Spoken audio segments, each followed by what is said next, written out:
말씀 함께 보도록 하겠습니다. 오늘 말씀은 사도행전 22장 4절에서 16절입니다. 신약성경 227면에 있습니다.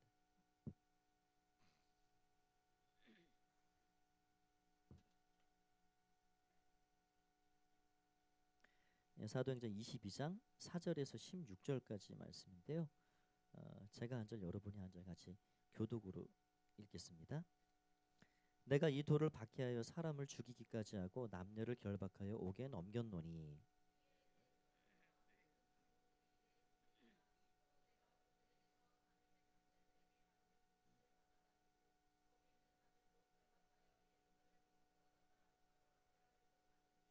가는 중 다메섹에 가까이 갔을 때에 오정쯤 되어 후련히 하늘로부터 큰 빛이 나를 둘러비추매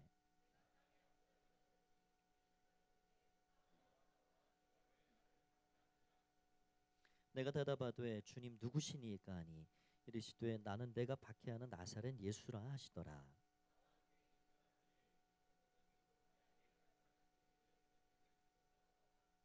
내가 이르되 주님 무엇을 하리이까 주께서 이르시되 일어나 다메섹으로 들어가라 내가 해야 할 모든 것을 거기서 누가 이르리라 하시거늘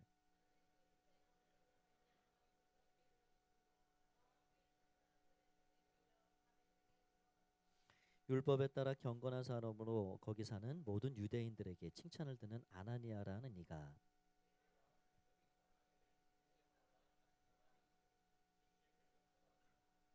그가 또 이르되 우리 조상들의 하나님이 너를 택하여 너로 하여금 자기 뜻을 알게 하시며 그 의인을 보게 하시고 그 입에서 나오는 음성을 듣게 하셨으니 16절 함께 읽겠습니다. 이제는 왜 주저하느냐 일어나 주의 이름을 불러 세례를 받고 너의 죄를 씻으라 하더라. 아멘.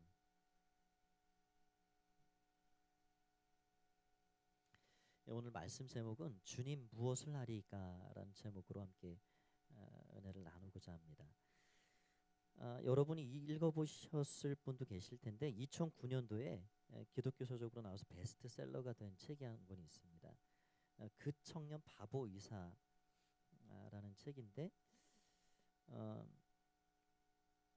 안수연이라는 그 청년 의사의 짧은 그런 생을 다룬 이야기입니다. 그는 고려대 의대 9일학번으로 모든 과정을 마치고 의사가 되었습니다.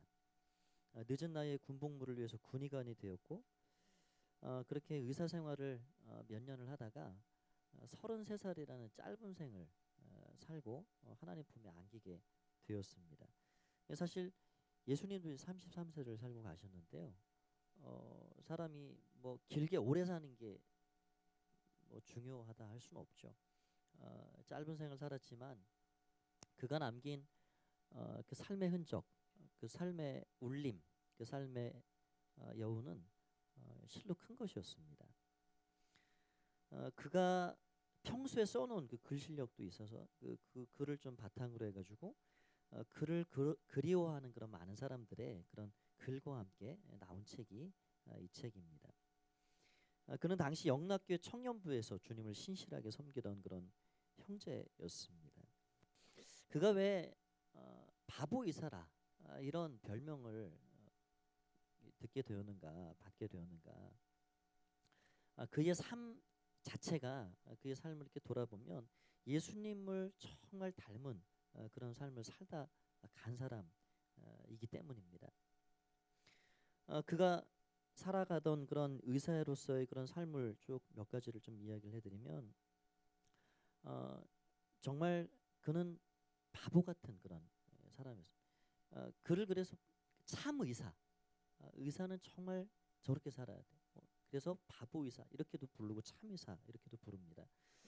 왜 그러냐면 이 죽어가는 환자들 그들을 늘 밤마다 방문을 해서 손을 잡고 그들의 치유를 위해 기도를 해줍니다.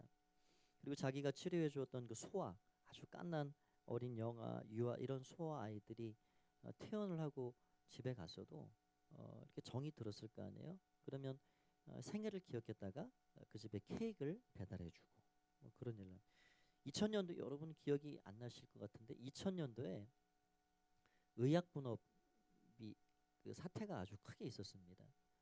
지금은 뭐 진료는 의사에게, 약은 약사 이렇게 지금 잘 되어 있지만 그때만 해도 병원에서 다 약을 받아서 썼죠. 그때 사실 의사분들이 전국적으로 이 파업을 생명을 사실 담보로 해서 진료를 거부하고 그렇게 해버린 겁니다. 그런 때도 이 안수연이라는 이 젊은 청년 의사는 뭐 그거에 어떤 옳고 그름 뭐 그런 거를 떠나서 병원의 환자들을 놓고 나는 그냥 갈 수 없다. 예, 환자의 곁을 지키는 마음으로 그렇게 병원을 지켜갔던 그런 사람이었습니다. 며칠 밤을 새고 하루 한 끼 먹을 정도로 정말 경무에 시달렸지만 자신의 소명, 이 코람 데오라는 이런 하나님 앞에서의 이런 소명 의식을 가지고 병원을 지키고 환자를 돌보는 그런 사람이었습니다. 그리고 사람을 굉장히 사랑했던 사람이에요. 뭐 힘들어하는 그런 후배들이 있으면 어, 뭐 강변에 데리고 나가서 불꽃놀이도 보여주고, 또 명절에 이렇게 봤다가 고향에 내려가지 못하는 그런 딱한 어, 청년들이 있으면 불러내서 식사를 같이 하고, 이런 사람을 많이 사랑하고 그를 미워하는 사람이 단 한 명도 없을 만큼 모든 사람이 그를 그렇게 사랑했던 사람이었답니다. 그리고는 나눔을 실천했습니다.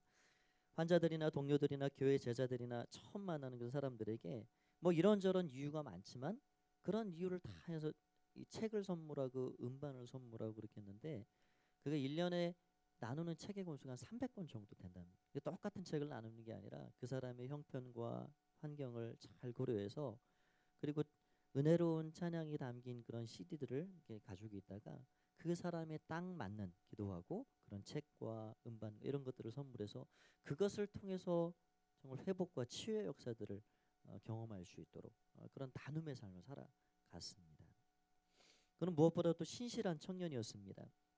그가 들고 다니는 그 수첩에는 중보기도하는 사람들의 그 명단이 빼곡히 들어있고 그를 위해 늘 기도하는 그런 삶을 살았습니다. 당당하게 그리스도인이라 그렇게 자신을 드러내는 그런 사람이었고요.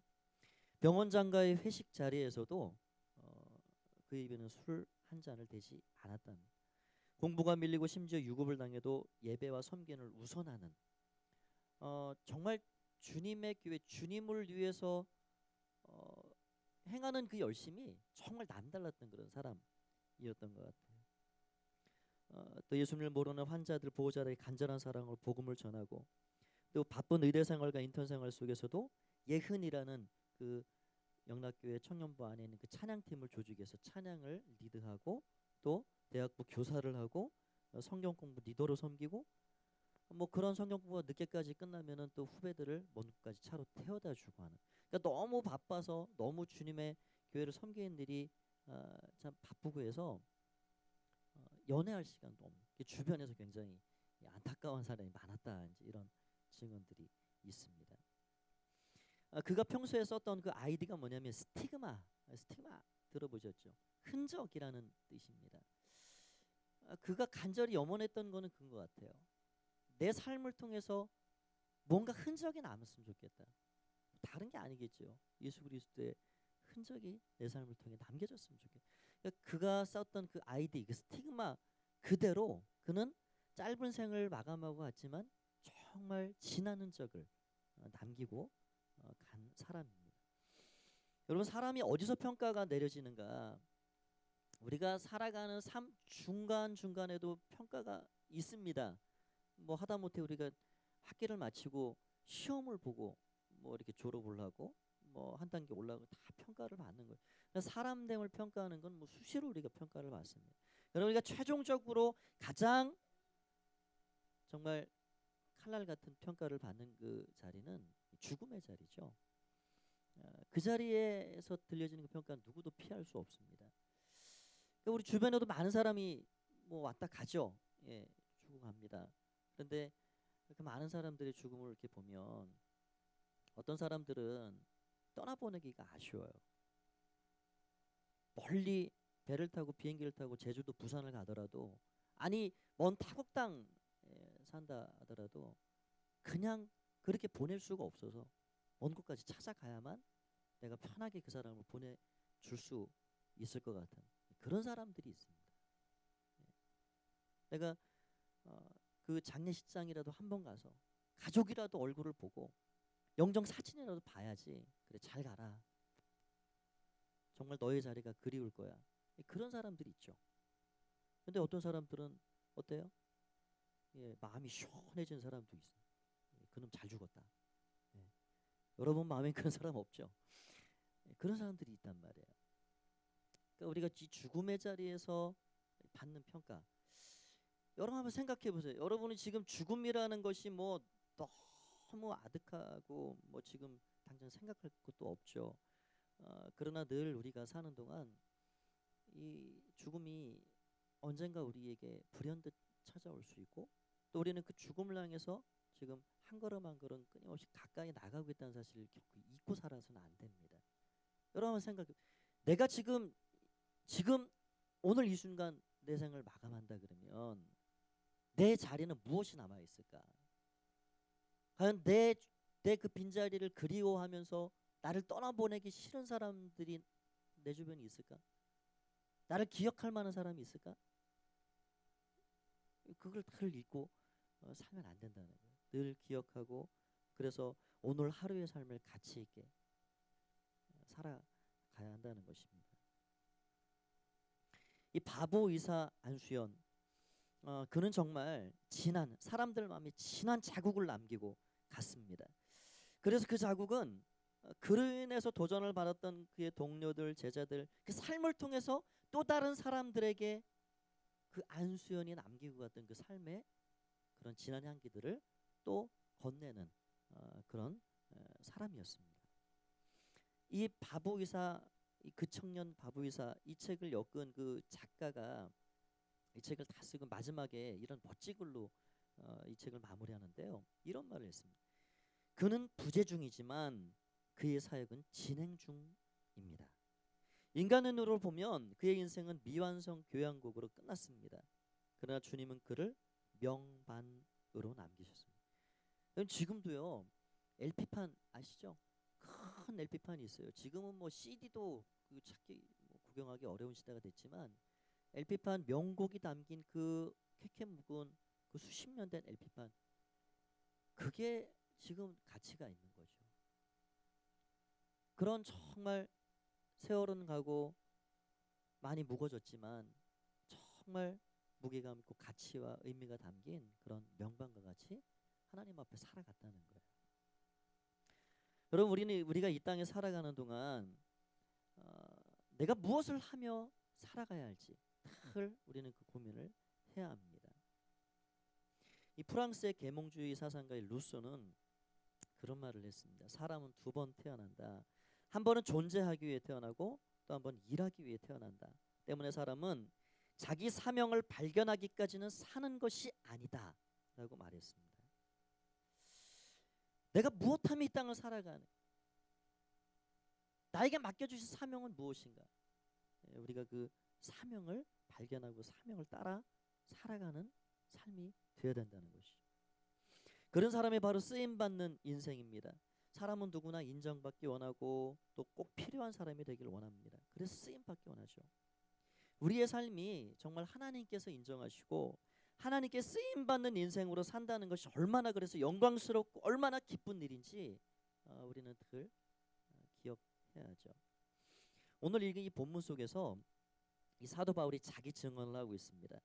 지금 본문의 이 정황은 어떤 상황이냐면 사도 바울이 1차, 2차 전도 여행을 다 잘 마치고 이제 세 번째로 전도 여행을 돌았습니다. 한 3년 이상 이 전도 여행 기간이 걸렸고 이제 에베소의 그 장로들, 대표들을 만나서 눈물의 그런 이별 상봉을 하고 그 다음에 쭉 돌아와서 예루살렘 교회에 각지에서 이렇게 예루살렘 교회의 그런 기근으로 인해 고통받는 성도들을 돕기 위해서 모아진 그런 연보를 가지고 전달하여 예루살렘으로 들어온 길이었습니다. 그런데 이 열성분자 유대인들이 이 돌아가는 걸 가만히 보니까 이게 가만 놔두면 안 될 이런 이미 그런 상황이 돼버린 겁니다. 지금 예수라는 그 이름이 온 세상을 지금 발칵발칵 뒤집어 놓고 다니는데, 가정에 예수가 들어가면 가정이 변하고, 사람의 심령에 들어가면 사람이 심령이 뒤집어지고, 사회가 바뀌고, 우상단지들을 다 가지고 나와서 불태워버리고, 그렇게 뭐 내가 새 사람이 됐다 간증하고, 온 세상이 그렇게 바뀌고 있는 그 상황을 도저히 눈뜨고 더 볼 수 없는 상황이 돼버려요.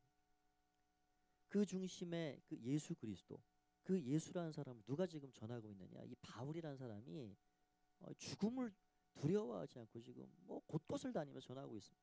그래서 이 유대인들이 이 바울을 이제 완전히 끝장내려고 마음에 결정을 한 거예요. 그래서 예루살렘에 들어온 이 사도 바울을 되지도 않는 그런 죄목을 뒤집어 씌워서 체포해가지고, 당시에 그 예루살렘의 주둔에 있던 이 천부장, 1000명의 군대를 거느릴 루시아라는 사람에게 지금 결박해 넘겨진 상태입니다. 그러니까 지금 그 주위에 이 사도 바울을 넘긴 이 사람들, 심지어 그 중에는 40여 명 정도는 바울을 내가 죽이기 전에는 내가 먹지도 않고 잠도 안 자겠다라는 사람이 있었습니다. 그런 사람들, 소요하는 그런 이 군중 무리 가운데 이 지금 사도 바울이 서 있는 거예요. 그런 상황에서 이 바울이 천부장에게 내가 한마디 말을 하겠다, 나에게 기회를 달라. 그래서 지금 오늘 읽은 이 본문의 말씀으로 자기의 삶을 무언가를 증언하고 있는 것입니다. 오늘 읽은 이 6절부터 4절부터 6절까지 말씀을 읽어보면 이렇게 나옵니다. 내가 이 돌을 박해하여 사람을 죽이기까지 하고 남녀를 결박하여 옥에 넘겼노니 이에 대제사장과 모든 장로들이 내 증인이라. 또 내가 그들에게서 다메섹 형제들에게 가는 공문을 받아가지고 거기 있는 자들을 결박하여 예루살렘을 끌어가다가 형벌받게 하려고 가더니 가는 중 다메섹에 가까이 갔을 때 오정쯤 되어 호련히 하늘로부터 큰 빛이 나를 둘러 비추매라고 되어 있습니다. 다메섹으로 가는 도중에 이 환한 정오예요. 정오라는 거는 태양이 가장 중천에 높이 떠 있는 그런 시간입니다.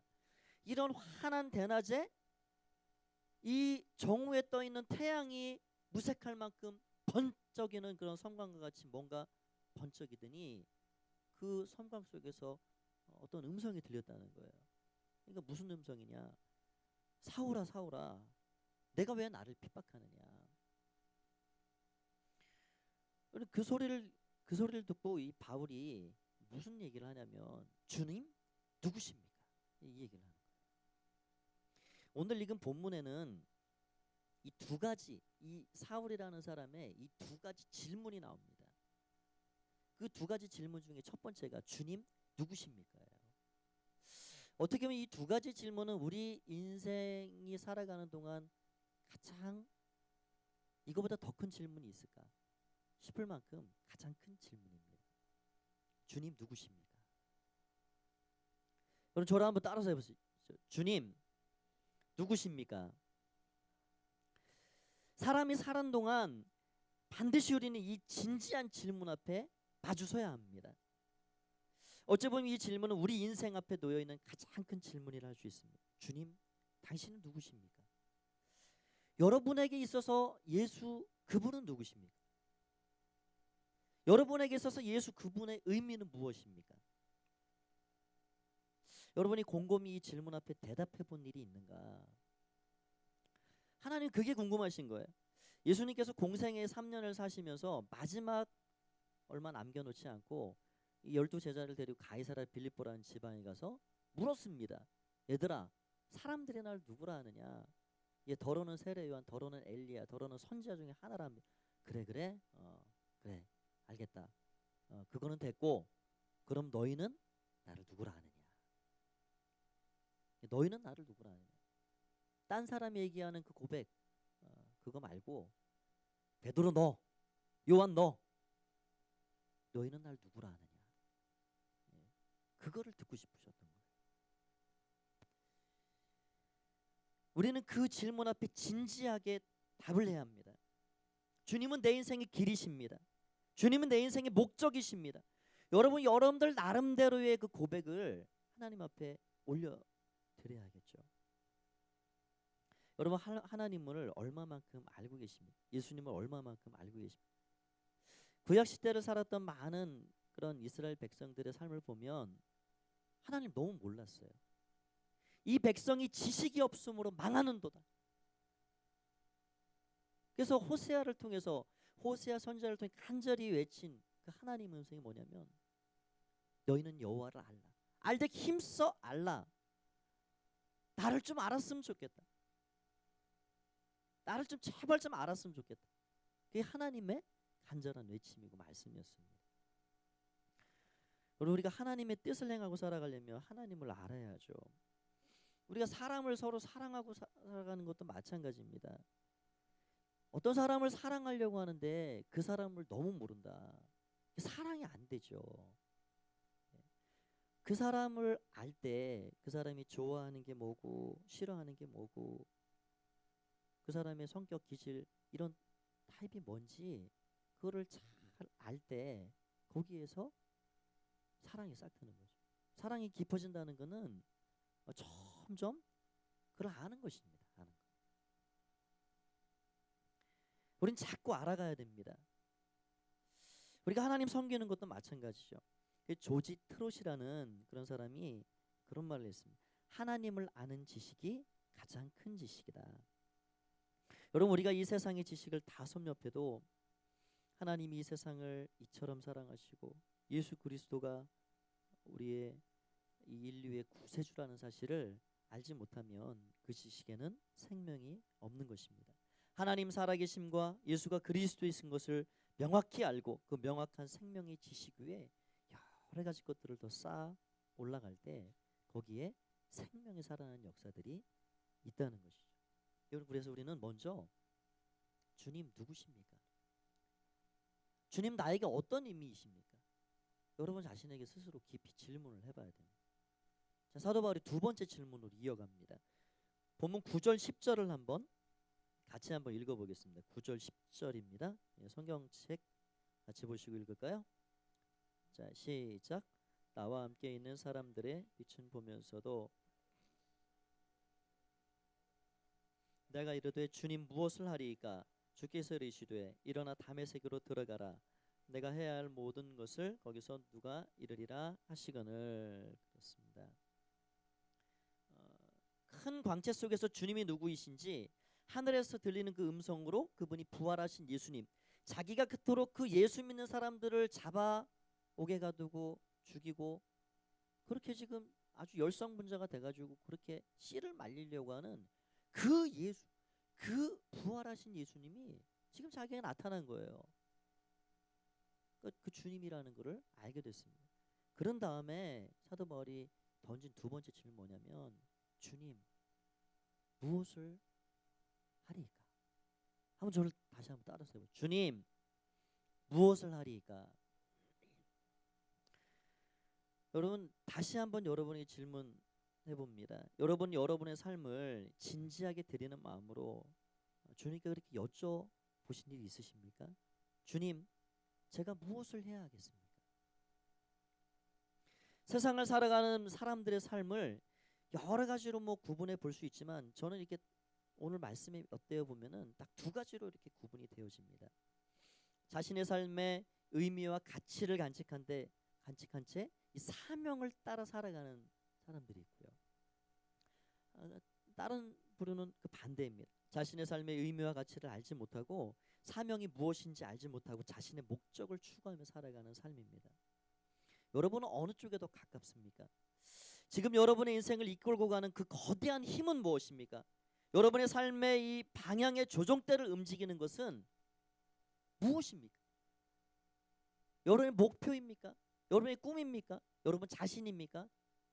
아니면 사명입니까?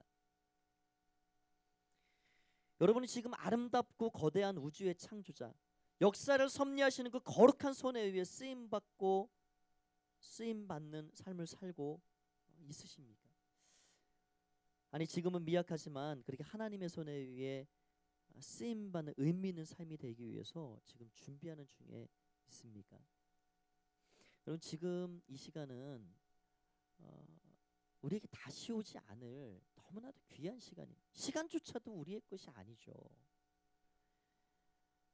여러분 사명이란 무엇입니까? 내가 무엇하며 살아갈 존재인가를 명확히 아는 것이 바로 사명을 깨닫는 것입니다. 이 세상 어느 누구도 사명을 알지 못한 채 살아가면 방황하게 돼 있습니다.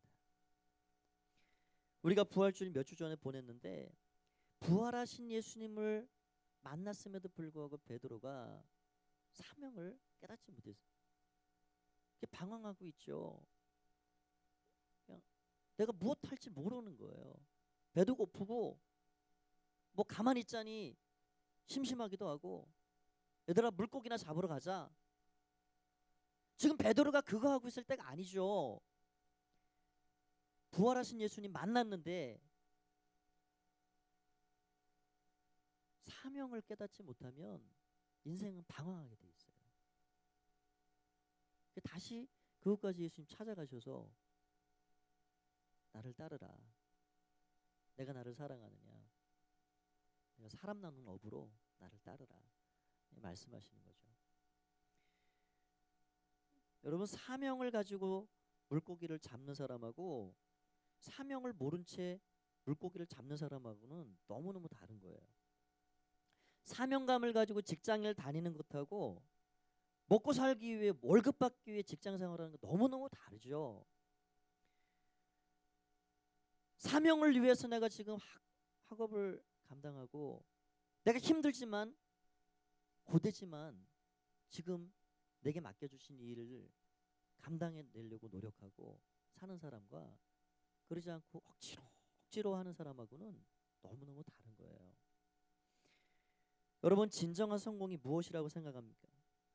우리의 성공은 부자 되는 것, 생활 기반을 튼튼히 하는 것, 노후 준비까지 깔끔히 끝내는 것 그런 데 있지 않습니다. 제가 이번에 어버이 주일 내일이 어버이 주일인데 어버이날인데 미리 다녀왔습니다. 이번 주 중에 굉장히 연휴가 길었잖아요. 그래서 제가 고향이 청주여서 청주에 가면 저희 부모님도 또 처가 부모님도 다 한 번에 뵐 수 있어서 다 뵙고 왔습니다. 근데 가봐야 뭐 이제 맛있는 거 식사 사드리고 뭐 용돈 조금 드리고 뭐 그것밖에 사실 할 게 크게는 없죠. 그렇게 이제 하고 왔습니다. 그런데 저희 장인어른께서 하시는 말씀이 굉장히 활동적이시면 사람 만나길 좋아하시고 근데 그 동창 중에 제일 지금 연세가 67세이신데 제일 건강하다고 자부하는 그 한 분이 계셨다는 거예요. 산에도 늘 다니시고 그런데 그분이 술을 좋아하셔서 술을 이렇게 자주 드신답니다. 근데 건강은 굉장히 좋으신데 근데 그분이 이제 술을 자주 드시고 이제 주무시고 하니까 이제 이 치아가 많이 상해가지고 최근에 3천만 원을 들여서 여기 임플란트에 뭐 각종 이 공사를 다 끝낸 거예요. 예, 3천만 원 많이 들었잖아요. 그러고 나서 이 동창회 이제 친구들이 그렇게 얘기를 하는 거예요. 야, 내가 여기 3천만 원을 들여서 나 오래 살아야 돼. 나 오래 살아야 돼. 아깝죠. 3천만 원 들였는데. 그리고 3천만 원 들인 그 일을 며칠밖에 쓰질 못했어요.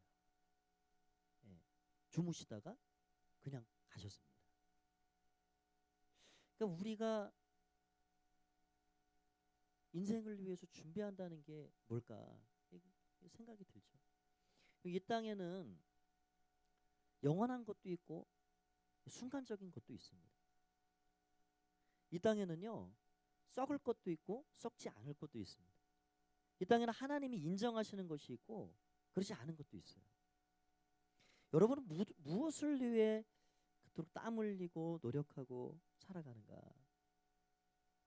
나의 지금 가는 내 삶의 방향이 제대로 지금 되어 있는가? 내가 무엇에 그 어떤 힘에 의해 그 무엇에 내가 이끌려서 내가 지금 살아가고 있는가? 그것이 사명인가? 우리가 그런 것들을 생각해봐야죠. 성공 중에 가장 큰 성공은 하나님의 뜻을 행하는 것입니다. 그것이 최고의 성공입니다. 그것이 바로 사명을 따라 살아가는 삶입니다. 2010년 1월 12일에 리히터 7.0 규모의 이 대지진으로 이 아이티라는 나라가 거의 뭐 풍비박산이 났습니다. 그때 25만 명의 사상자가 발생했고 100만 명 이재민이 발생했는데요. 그 고통의 현장에서 놀라운 감동 실화가 하나 있습니다. 이 뉴질랜드 출신의 어느 UN 이 직원 가정 이야기인데요. 그때 이 호텔에 머물고 있었던 그 남편과 세 딸 근데 이 아내는 이 바깥에 이제 나와 있었습니다. 그런데 지진이 발생하고 호텔이 다 무너진 것을 알게 됐습니다. 정신없이 달려갔습니다. 그래서 찾아봤는데 이 첫째, 둘째 딸의 목소리가 들립니다. 저 밑에서. 근데 맨손으로 어떻게 이게 할 수가 없어요. 소리는 들리는데 아이들을 구할 수 없었어요. 그리고 나서 남편을 또 찾아다녔습니다. 그리고 어린 2살 배기 막내딸을 찾았습니다. 남편도 그렇게 죽은 채로 발견됐습니다. 그래서 2살밖에 안 되니 막내딸이 죽었겠거니 생각했는데 놀라운 일이 생겼어요. 다 이렇게 이 벽돌 잔해들을 이렇게 꺼내고 나니까 이 남편의 시신 안에 2살 배기 아이가 거기 살아 있는 거예요. 그때 그 사실을 이 보도했던 그 기사가 이렇게 나왔습니다. 건물 무너져도 안 피한 남자, 그의 품엔 막내딸이 있었다. 충분히 피할 수 있었음에도 불구하고 품에 꼭 안고 벽돌을 자기의 온몸으로 지탱을 한 거죠. 여러분, 그 이야기를 이렇게 보면서 우리가 그런 생각할 수 있어요. 그 2살밖에 안 된 그 아이가 내가 어떻게 살았는지, 나중에 10살이 되고 20살이 되고 아니 30이 되고 가정을 이루어 그렇게 자녀 낳고 그렇게 살아갈 때 내 이 목숨이 어떻게 지금 살아있는 건지, 어떤 상황에서 내가 건진받아 살게 되었는지 그 사실을 아는 순간 그냥 막 살 수 있을까? 아니 철이 뭐 30에 뭐 그 이상 늦게도 들지만 10살쯤 생각할 수 있는 나이가 되면 내가 어떻게 해서 살아난 사람인지, 나를 위해서 나의 아빠가 어떻게 피눈물을 쏟으며 거기서 그 무거운 건물 잔해에서 죽어갔는지를 알게 되는 순간 이 딸이 자기의 삶을 막 살아갈 수 있을까? 절대 그렇게 못 살겠죠. 사명감을 가지고 살게 돼 있습니다. 사명감을 가지고. 내가 왜 살아야 하는지, 내가 무엇 때문에 살아야 하는지, 아니 누구의 뒤를 더 채워가며 살아야 하는지 알게 된다는 거예요. 그리고 우리는 신앙적으로도 얼마든지 생각할 수 있죠. 내가 너희를 위해서 십자가에서 내 몸을 찢기며 내 피를 다 흘렸는데 너희가 그렇게 살아서 되겠느냐? 아마 우리 주님이 그렇게 우리에게 말씀해 주고 계실지 몰라요. 우리가 천국의 영원한 소망을 품고 지금 살아가는 삶이 어떻게 주어진 어떤 희생과 어떤 대가를 치르고 내게 주어진 은혜인지를 우리가 안다면 내가 내 인생을 얼마나 사명감을 가지고 소중한 마음을 가지고 살아갈까 우리는 생각할 수가 있습니다. 예수 그리스도의 피값으로, 그 피값으로 우리를 맞바꾸어 구원하신 그 주님의 은혜를 우리가 늘 기억하며 살아갈 수가 있겠죠. 이제 말씀을 좀 마치려 합니다. 저는 중고등학교 때 청소년 시절에 인격적인 주님을 만났습니다. 그 주님이 어떤 분이신지 조금씩 알아가게 되었고, 물론 그건 지금도 현재 진행형입니다. 우리 주님을 안다는 것은 끝이 없죠. 계속 알아가는 거죠. 주님을 알고 보니까 나에게 이런 질문이 떠올랐습니다. 주님, 제가 무엇을 하리이까? 주님께서 제게 베푸신 그 은혜 말할 수 없을 만큼 이렇게 큰 사랑인데 제가 그럼 무엇을 하리이까? 제가 무엇하며 살아야겠습니까? 그 진지한 질문 앞에 맞닥뜨렸습니다. 그때 주님 위에 살겠습니다. 그 고백을 하게 된 거죠. 여러분, 저는 목사이고 목회자로 살아가지만 우리가 가지고 있는 삶의 모습은 아주 다양합니다. 주님은 우리에게 직업 선택의 자유를 뺏지 않으십니다. 여러분이 기도하고 맡기고 간다면 여러분 원하는 거 하세요. 교사를 하셔도 좋고 공무원 하셔도 좋고 직장생활을 해도 좋고 사장님 되셔도 좋고요. 여기 자녀들, 자매님들 많이 있지만 직장생활 꼭 그렇게 내가 해야 되겠다 그러지 않으셔도 돼요. 네. 한 가정을 세우고 정말 신앙의 대를 위해서 자녀들을 믿음으로 양육하고 가정을 잘 뒷받침하는 그런 어느 일보다도 참 귀한 일이라고 할 수 있죠. 우리가 어떤 모습으로 살아가는 거 어떻게 살아갈지 우리는 알 수는 없습니다. 그러나 우리가 어떠한 모습, 어떤 직업을 가지고 어떤 형편 가운데 살아가듯이 우리는 다 이 질문을 기억해야 합니다. 주님, 내가 이 가운데 내가 무엇을 하리이까? 내가 무엇을 하리이까? 여러분 끊임없이 물으시고 끊임없이 그래서 여러분의 삶에 하나님께서 원하시는 그 사명을 따라서 사명이 있는 한 우리는 이 땅에 얼마든지 살아갈 의미가 있습니다. 하나님 사명이 있는 사람을 데려가지 않으세요. 사명이 있는 한 우리 이 땅 충분히 하나님께서 살아갈 이유를 우리에게 주시는 것이죠. 그 사명을 붙잡고 그 사명 안에서 사명으로 살아가는 모든 젊은이들 다 되시기를 간절히 축복합니다.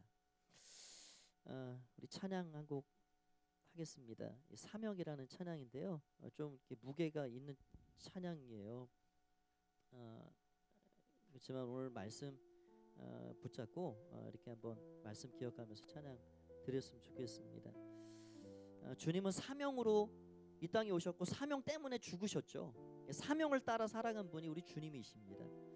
우리가 주님 가신 그 길 뭐 얼마나 따라갈지 있을지 모르겠어요. 그러나 나도 내게 맡겨주신 그 작은 사명, 그 한 사명의 길로 따라 살기 원합니다. 그런 마음을 가지고 한번 찬양하고 기도하도록 하겠습니다.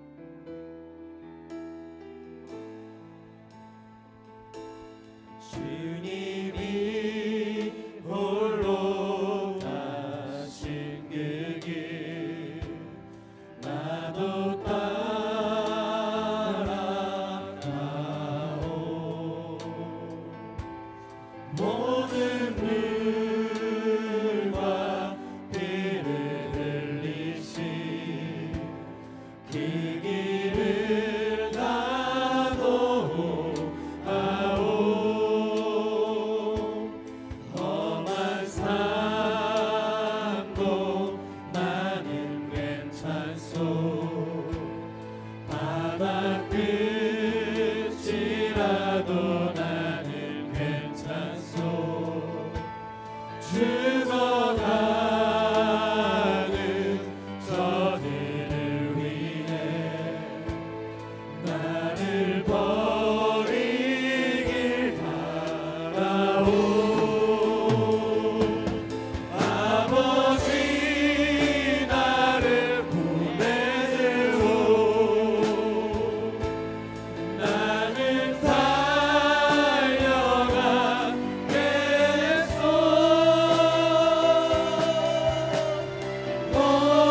목숨도 아끼지 않겠소. 나를 보내주오. 세상이 나를 미워해도 세상이 나를 미워해도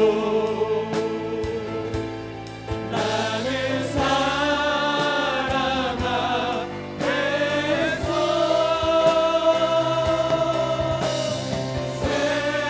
세상을 구원한 십자가 나도 따라가오.